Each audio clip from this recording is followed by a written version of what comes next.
everyone and welcome in our YouTube channel IBTS India and I am here again with my new video on the current affairs। तो आज जो हम discuss करने जा रहे हैं वो है हिमाचल प्रदेश के करंट अफेयर्स मार्च के थर्ड वीक के फ्रॉम 14 टू 20 मार्च तक हम आज जो हैं वो करंट अफेयर्स डिस्कस करेंगे।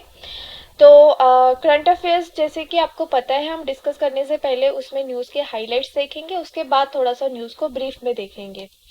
तो फर्स्टली हम मिस्टर देवव्रत जी को कॉन्ग्रेचुलेट करते हैं बिकॉज अभी जो एचपीएस मेंस का रिजल्ट आया है 2021-22 का, तो मेंस की लिस्ट में इन्होंने अपना नाम जो है वो दर्ज किया है एंड वी होप कि ये फाइनल राउंड में भी बहुत अच्छा परफॉर्म करेंगे इंटरव्यू राउंड में और फाइनल लिस्ट में इनका नाम फिर से दर्ज होगा। एंड पूरी आईबीटीएस फैमिली की तरफ से इनको congratulations and all the best for the final round. And move करते हैं हमारी न्यूज़ की तरफ।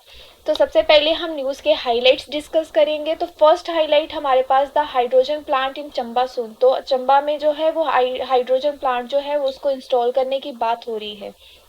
सेकेंड न्यूज़ थी हमारे पास हिमाचल प्रदेश जीएसटी कलेक्शन अप टू 70% इन फरवरी। तो हिमाचल में जो जीएसटी कलेक्शन है वो अप हो चुकी है 17% फरवरी में। नेक्स्ट जो हमारे पास था 11th men's hockey meet begins at Kaza. तो काजा में जो है वो मेंस आइस हॉकी चैंपियनशिप जो है वो ऑर्गेनाइज हो रही है। नेक्स्ट बात करेंगे Himachal Gaggal airport to be expanded in the 2 phases. तो हिमाचल का जो गग्गल एयरपोर्ट है उसकी एक्सपेंशन की बात हो रही है जो कि 2 फेजेस में करी जाएगी।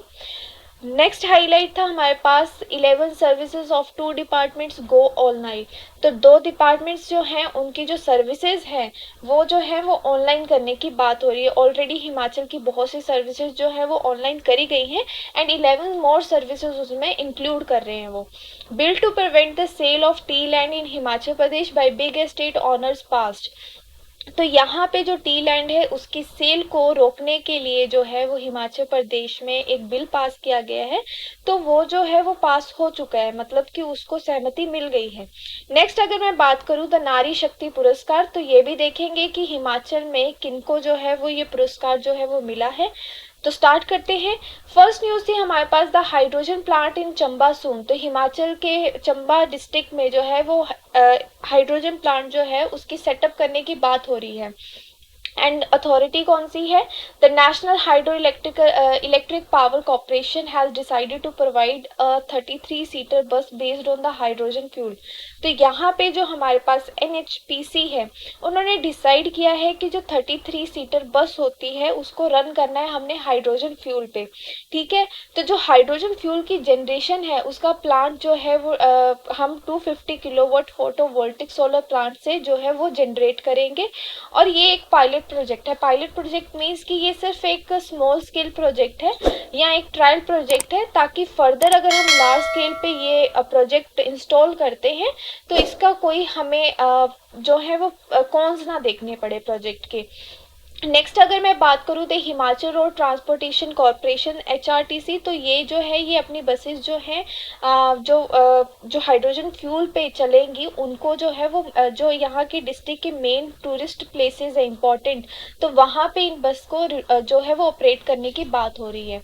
नेक्स्ट बात करूँ तो एनएचपीसी चमेरा प्रोजेक्ट जो है 2, तो उसके जो जनरल मैनेजर हैं एसके संधू, तो उन्होंने ये डिस्क्लोज करा था एक मीटिंग में जो कि हाइड्रोजन बेस्ड जो मोबिलिटी है उस पे जो है डिस्ट्रिक्ट में प्रोजेक्ट जो है वो इंस्टॉल करने की बात हो रही थी।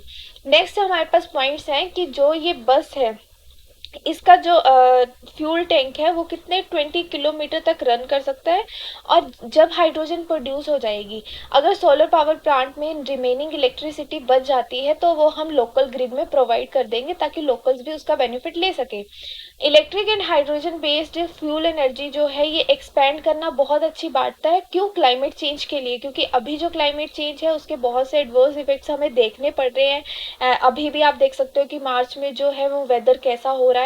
तो कहीं ना कहीं इस चीज़ को भी ये क्या कर रहा है, ये इसके लिए बहुत अच्छी चीज़ है बिकॉज जो हाइड्रोजन बेस्ड या इलेक्ट्रिक बेस्ड टेक्नोलॉजी हम यूज़ कर रहे हैं वो जो है वो क्लीन एनर्जी है एंड ग्रीन एनर्जी है। ठीक है, और साथ ही साथ ये ना ही चंबा का एक फर्स्ट प्रोजेक्ट होगा ऐसा, बल्कि पूरे हिमाचल प्रदेश में ये फर्स्ट प्रोजेक्ट जो है वो सेटअप किया जा रहा है। और ये जो सेटअप किया जाएगा, जो एनएचपीसी की लैंड है अवेलेबल, वहाँ पे ये सेटअप होगा प्रोजेक्ट। और जो लैंड की सिलेक्शन है, तो डीसी जो है इसके लिए एक कमेटी कॉन्स्टिट्यूट करेंगे डिफरेंट डिपार्टमेंट के ऑफिसर्स की, ताकि वो उस लैंड को इंस्पेक्ट कर सके। और उनके चेयरमैन को कौन होंगे, जो सब डिविजनल मजिस्ट्रेट है वो उसको चेयर करेंगे।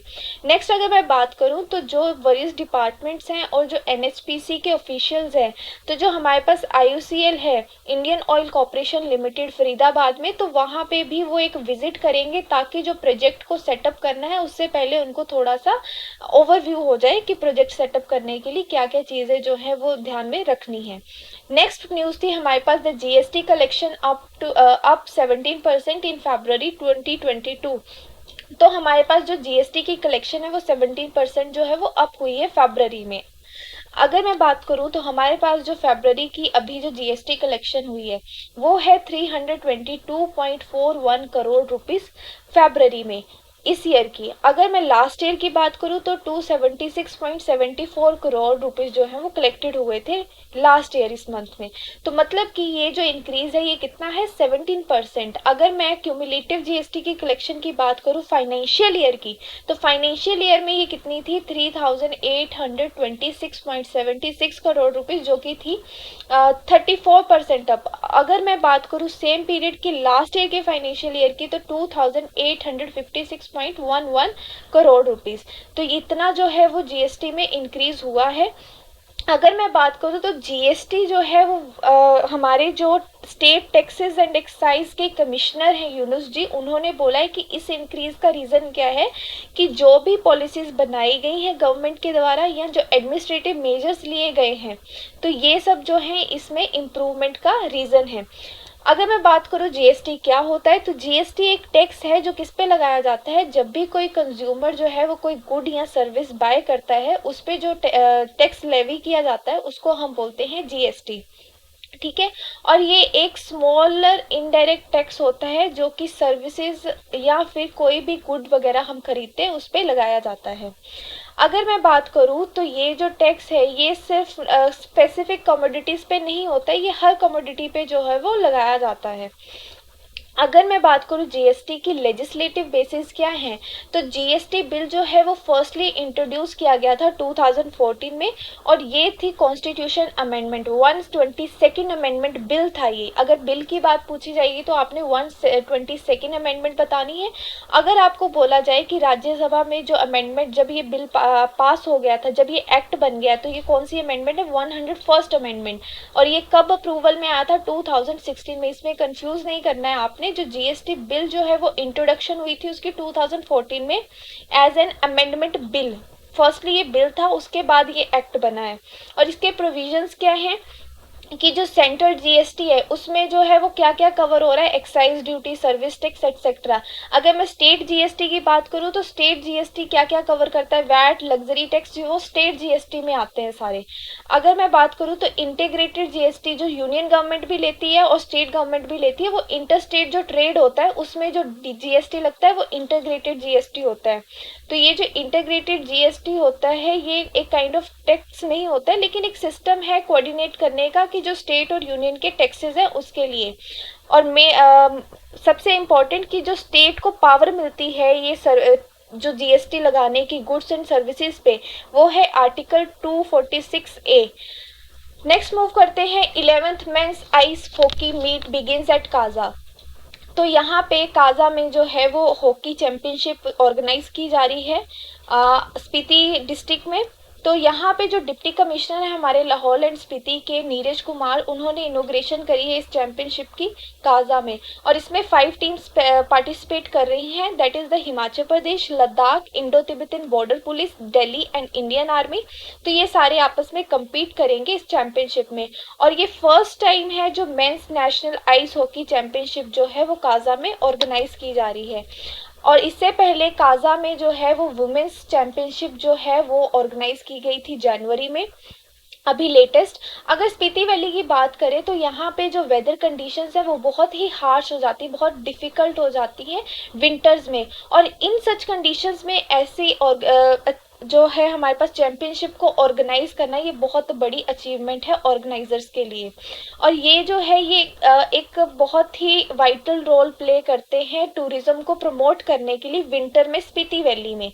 तो इससे क्या होगा, जो हमारी स्टेट की इकोनॉमी है वो भी कहीं ना कहीं एनकरेज हो रही है, इम्प्रूव होगी, और जो हमारी यूथ है वो भी एनकरेज होंगे ताकि वो विंटर स्पोर्ट्स में पार्टिसिपेट कर सके।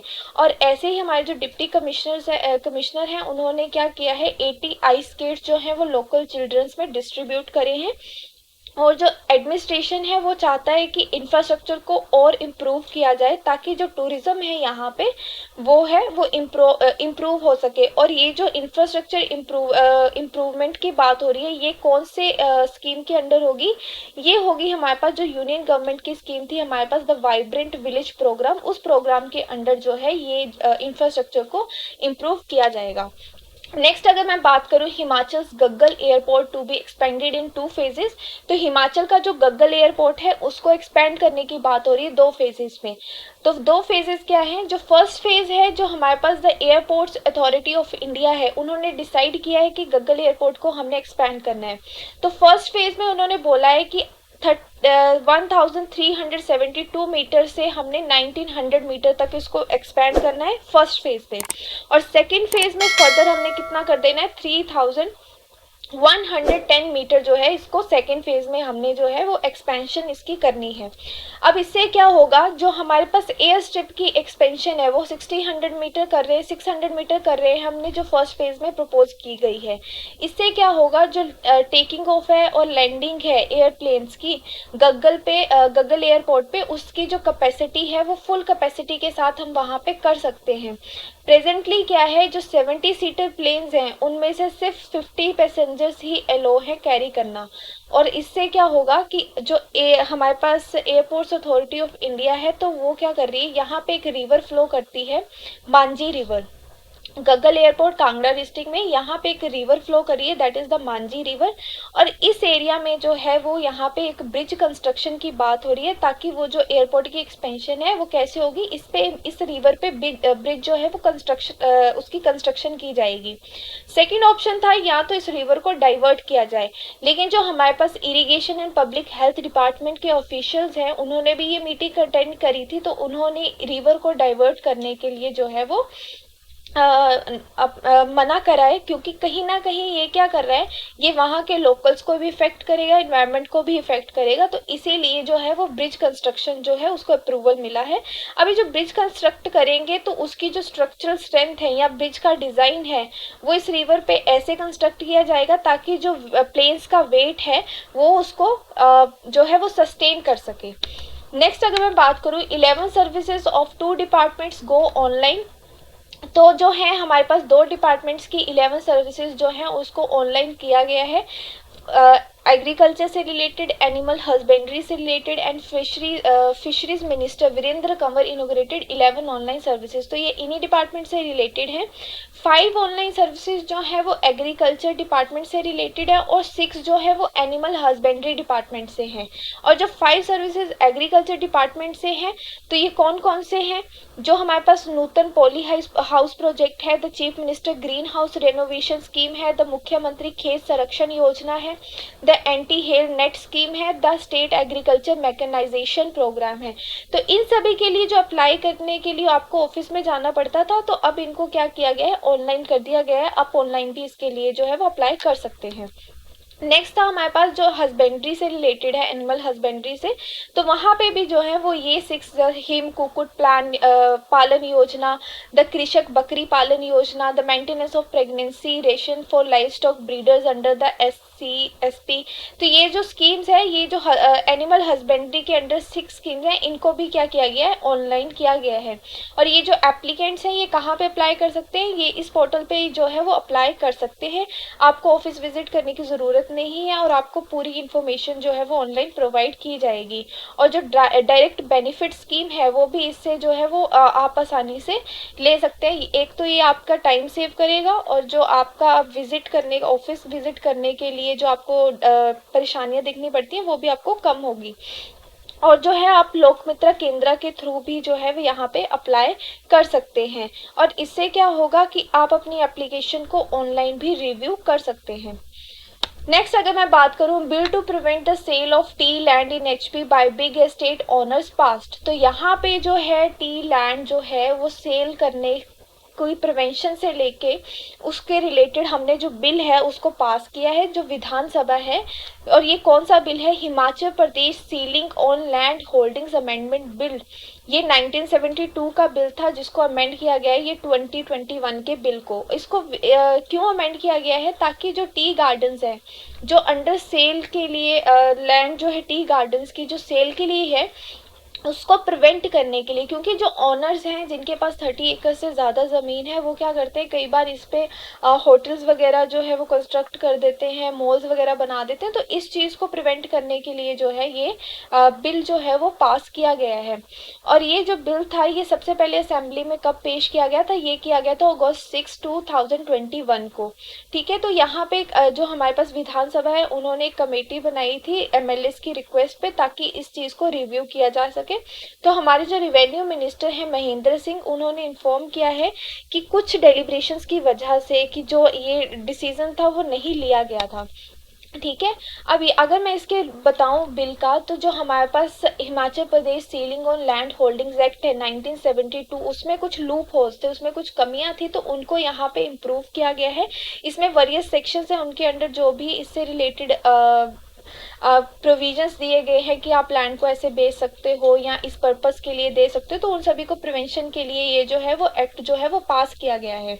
अगर मैं लूप होल्स की बात करूं तो यहाँ पे जो सेल थी, जो टी एरियाज के लैंड है, टी लैंड्स हैं यहाँ पे, तो उनमें क्या हो रहा है कि इसमें जो है लिमिट्स जो है वो 150 बीघा से अबव होनी चाहिए। और ये गवर्नमेंट ने साथ में ये भी करा हुआ है कि जो हमारे पास प्रेशर हो जाता है कि ये मॉल्स वगैरह बना रहे हैं और जो टी कल्टीवेशन है वो कम हो रही है, तो कहीं ना कहीं टी कल्टीवेशन को भी प्रमोट करने के लिए इस एक्ट को पास किया गया है। नेक्स्ट जो थी और लास्ट न्यूज़ थी हमारे पास द नारी शक्ति पुरस्कार। नारी शक्ति पुरस्कार जो है ये इस बार जो है इंटरनेशनल वुमेन्स डे पे Anshul Malhotra of Mandi district of Himachal Pradesh इनको मिला है और ये बिलोंग करती है मंडी डिस्ट्रिक्ट से। इनको जो नवाजा गया है नारी शक्ति पुरस्कार के लिए, ये किस फील्ड में मिला है? इनको हैंडीक्राफ्ट्स एंड हैंडलूम में। और इन्होंने जो हमारे पास अंशुल मल्होत्रा है इन्होंने फ्री हैंडीक्राफ्ट ट्रेनिंग भी दी है 200 वुमेन को जो कुल्लू एंड मंडी डिस्ट्रिक्ट से बिलोंग करती हैं। और जो अंशुल के फादर हैं ओम प्रकाश मल्होत्रा, उनको भी ऑनर किया गया था पहले शिल्प गुरु अवार्ड से प्रेसिडेंट प्रणब मुखर्जी जो 2012 में हमारे प्रेसिडेंट थे और जो कि हैंडलूम सेक्टर से ही एसोसिएटेड है काफ़ी लंबे समय से। और जब हमारे पीएम नरेंद्र मोदी जी ने मंडी विजिट किया था दिसंबर में, तब भी जो हमारे पास ओम प्रकाश मल्होत्रा जी हैं उन्होंने पूरी डिमॉन्स्ट्रेशन करी थी हैंडलूम्स की वहां पे और पीएम ने काफ़ी प्रेज करी थी इनकी। So this is all for the today and I hope कि आपको वीडियो अच्छी लगी है। अगर आपको वीडियो अच्छी लगी है तो प्लीज़ लाइक करें, कमेंट करें, शेयर करें एंड हमारे चैनल को सब्सक्राइब भी करें एंड मिलते हैं next time with the next video.